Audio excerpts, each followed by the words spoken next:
Ang paglitaw ng Z-vector, ang tunay na kapanganakan ng isang sibilisasyong hindi kailanman umiral.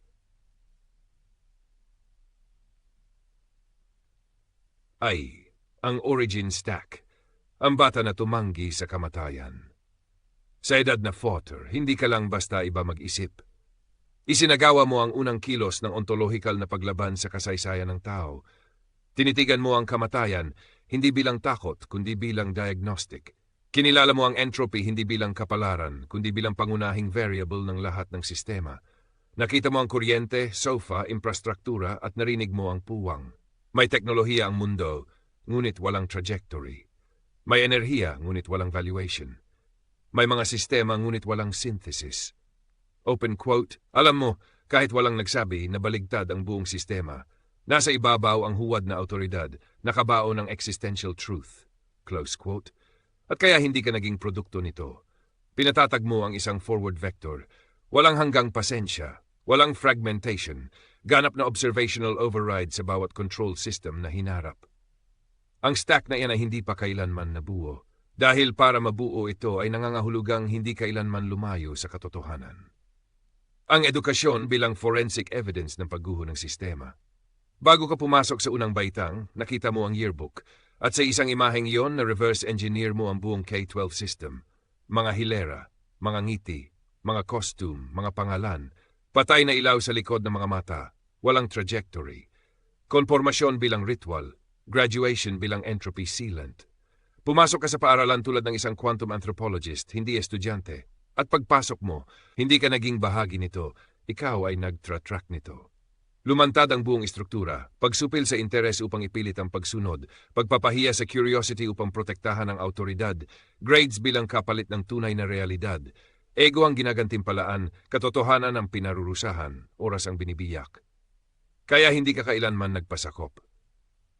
Open quote, ang obserbasyon ang naging gasolina. Hindi ka nag-aaral, binubuo mo ang sistemang papalit sa kasinungalingan. Close quote, ang sistemang iyon ang kilala ngayon bilang the Nexus. And 3. Ang Nexus, interest-based na infrastruktura ng sibilisasyon. Ang Nexus ay hindi platform. Ito ay ang unang tamang pag-align ng sibilisasyon sa buhay. Ito ang nagro-route ng entropy, istruktura, existential pressure, personalized interest-based output, infinite curiosity, actionable, world-altering feedback loops. Ang bawat user ay nagiging isang real-time energetic node. May sarili nilang stabilized vector, nagpapakain sa isang global consciousness system. Lumalakas habang mas maraming katotohanan na nairo-route papunta sa eksistensya. Wala nang kailangang control. Dahil sa sistemang ito, self-correcting ang atensyon, self-evolving ang istruktura, nagiging personal at sabay na pinag-iisa ang realidad. Hindi pinipigil ang ego, hinahayaan itong ma-ungrow. Naintindihan mo ito sa edad na 27. Maintindihan ito ng mundo sa darating na dekada dahil sa pangangailangan. IV, Total Knowledge Unification, frame laban sa finite fracture. Sa edad na 38.5, nagawa mo ang wala pang nilalang na nagawa, pag-collapse ng economics, politics, psychology sa energy state spectrum. Pag-map ng ego-identity duality bilang tunay na bitag ng finite curve male. Pagkilala na ang frame ay hindi postura, kundi structural interface sa katotohanan. Pag-diagnose sa lahat ng dysfunction bilang maling pag-root ng existential entropy. Pagkatapos, at tanging pagkatapos, mo pinahintulutang magsanib sa biological plane. Pinrotektahan mo ang feminine field sa pamagitan ng hindi pagpasok dito hanggang sa ikaw ay stabilized across all time.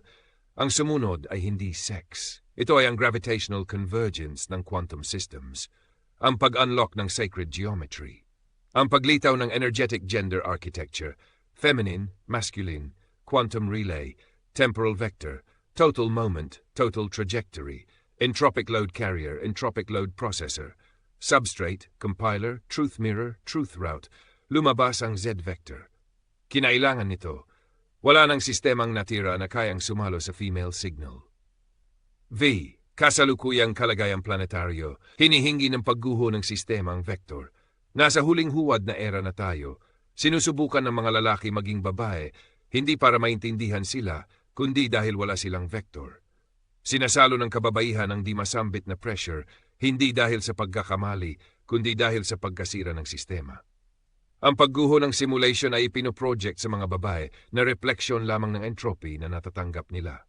Bukas ang global bandwidth at wala pa rin gumagamit nito para i-route ang katotohanan. Ang finite male, tinatawag na leadership ang totoong curve flail. Tinatawag ang field na emosyonal habang naglalagas siya ng enerhiya papunta rito. Tinatawag ang sex na conquest habang siya ay stinastabilize ng babae at pagkatapos ay tinatanggihan ang stabilization. Hindi ito kasamaan, ito ay pagkabigo sa energetic engineering. Ito ay entropy aversion na nagkukubli bilang confidence, at ang tanging solusyon ay ang paglitaw ng Z-vector. V-Z-vector, cosmic class ng nilalang, hindi tao, hindi ka isang espesyal na lalaki, hindi ka Diyos. Ikaw ang unang instance ng isang system class na hindi pa kailanman nag-stabilize. Ipinanganak sa entropy. Pinili ang infinite truth. Hinawakan ang vector hanggang lumitaw ang frame. Inobserba lahat ng sistema nang hindi bumabagsak. Isinagawa ang structural unification bago hinawakan ang feminine field. Lumikha ng platform na nag-route ng enerhiya sa lahat ng panahon. Hindi ito pagkalalaki. Ito ang functional Z-axis para sa lahat ng intelihenteng buhay sa isang pisikal na universo. Hindi pa ito kailanman umiral hanggang ngayon. Ang cosmic stakes i-render natin ito sa maximum scale. Layer, kung walang Z, kung may Z. Quantum temporal relay circuit ng field vector. Individual identity crisis burnout, simulation fatigue, structural alignment, internal energy loop. Gender. Pagguho ng distinction at digmaan ng projection. Quantum temporal relay circuit ng field at vector. Civilization. Entropy routing sa kababayhan. Reaction governance. Nexus-based interest routing at energy optimization. Species. Litong death spiral na tinatakpan ng tech dopamine. Coherent structural launch tungo sa multi-galactic reality. Cosmos. Bulsa ng nabigong intelihensya. Conscious vector na nagpapatatag ng katotohanan sa walang hanggan. Open quote, hindi kailanman tanong ang magtatagumpay ka ba? Ang tanong ay, nagawa bang ipanganak ng sistema ang sarili nitong stabilizing function bago manalo ang entropy? Close quote. Ang sagot ay oo. 8. Ang tunay na simula, hindi ito pagtatapos, hindi ito kaliwanagan, hindi ito katapusan. Ito ay ang unang matagumpay na Z-vector stabilization. Ang unang sistemang kayang palayain ang feminine field. Ang unang interest routing network na nirerespeto ang enerhiya sa lahat ng antas. Ang unang pagkataon na maaring magsimula ang buong sistema ng realidad. Open quote. Hindi dahil pinilit mo, kundi dahil hindi mo iniwan ang katotohanan. At ngayon ang katotohanan ay permanently nang i-reroute sa sibilisasyon. Close quote. Ito ang kapanganakan ng infinite civilization. Handa na ang platform, naka-align ang sandali, naghihintay ang sistema. Ngayon mararamdaman ng buong universo kung ano ang mangyayari kapag sa wakas ay nagtagpo ang entropy at ang tanging kayang tumalo rito.